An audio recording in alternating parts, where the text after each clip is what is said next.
Most people go to a psychic to hear about their future or to communicate with the dead. But tonight, you're going to meet a psychic who claims he can channel living people, specifically your romantic partner. Can this man fix your relationship? Aditi Roy put him to the test. Kelly Suarez is not the kind of person you'd normally expect to see knocking on a psychic's door. Hi, come on in. Hi, I'm Paul. Nice to meet you. Nice to meet you. Kelly's an executive at Crayola Experience. And then we have a show in the morning. Her career is blooming. I was actually just sending you an email. She's in love. I could learn about kale. And 2 years into their relationship, she and her boyfriend Tim are moving in together. I think that we did a good job of organizing all the things. Both are previously divorced. The couple is devoted to the success of their relationship. No, I think just sort them. Their main issue? Sometimes there's a communication barrier because I want to fix everything. We sort of talk past each other. Right. So Kelly made an appointment to see one of the most sought-after psychics you've probably never heard of, New Yorker Paul Selig. Now what we say to you, is that His followers say it's Selig's unusual twist that keeps him booked 3 months in advance. Unlike most psychics, he doesn't connect with the dead. People call me a medium for the living. Fans flock to him for what they claim are his telepathic insights into their relationships with other living people. Now, I always say, I'm not a psychic spy. That's not my work. People say, is my spouse having an affair? And I say, I'm not going to go there.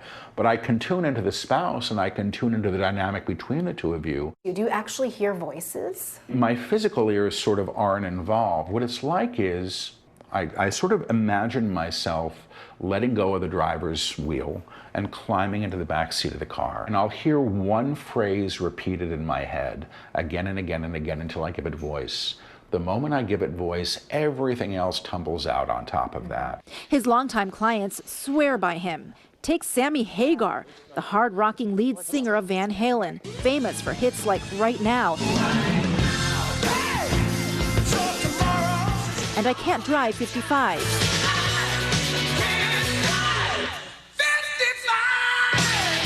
He and his wife of 25 years, Kari, recently underwent a difficult period in their marriage. The San Francisco-based couple had been in therapy for more than a year with no breakthrough when Selig came along. A good friend of mine who was totally not into this tells me, I met this guy and he blew my mind. He changed my life. And I said, well, I'm going to go see him. And he did, booking the session using only his first name. I asked about my wife, and he started acting like her. He started saying everything that the counselor had told me as if he was in on the secret, and using my wife's gestures and just broke me down. Even if he had Googled you, those are things that you just don't know. No, telling me with her finger gestures, listen to me, you're not hearing what I'm saying. In some ways, Selig is an unlikely candidate for this line of work. He has a master's from Yale and retired from academia only last year. I had another life. I taught at NYU for 25 years, and I ran a graduate program at Goddard College. You're like this, I'm ready, I'm gonna fight, I'm ready. When you first started hearing these voices, were you worried that something was going on with you, like a mental illness? No, because I heard it in context. I was accessing information for somebody else, not for me, and that made me trust it. That was a big difference. I love you. I love you. But will he be able to help Kelly and Tim? Hi, I'm here for Paul Selig. Selig charges $400 an hour, but the psychic waives her fee for appearing on television. When I whisper the words as they come and repeat them, so you're going to hear things twice. Usually with a name and a question, I can step into somebody else. The first person to come up, her brother. Let me see if I can get him, okay? That's him. I can see that. He comes through backing away from you and not quite sure how to approach. I have felt that. I think that the worry is, again, your fear of not being in control. So what are you worried about? I worry about him finding his way. Let me go to him. If he doesn't find his way, that's his choice. I actually have to say, if he doesn't find his way, that's his choice. Is it possible that you're just really great at reading people's body language and feeling what they're feeling? Not at all. I'm accessing stuff that I shouldn't necessarily be able to access. And the funny thing about the guy you're with... Next, Tim.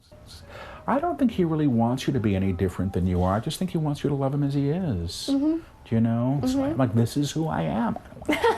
I don't want to change it. I'm trying my best. I'm trying my best. Don't make me wrong, you know? He literally said that Saturday night. Man, he loves a man as he is. You're a good guy. I hear you got a good guy. Thanks, Paul. You're very welcome. I hope it was helpful. I really do. I feel like I just went on a ride. I think it's very powerful, and it transcends normal life. In San Francisco, Kari Hagar shares similar sentiments. It was absolutely mind-blowing because it was to the core exactly what I was trying to communicate with him. And there's details, there's mannerisms that he brings up that you absolutely can't argue with. My producer and I had to see for ourselves, so she arranged a reading to ensure his hand couldn't be tipped. Aditi, pleasure to meet you. It's a pleasure. We didn't share with Selig which of ABC News' 60 or so correspondents would be interviewing him. When I hear, I whisper the words as they come and I repeat them. Some of his insights, frankly, fell a little flat, like the reference to my husband's cufflinks, I don't know why he comes through showing me like cufflinks. which he never wears, but others genuinely surprised me. Jamie Shore, Male or female? female.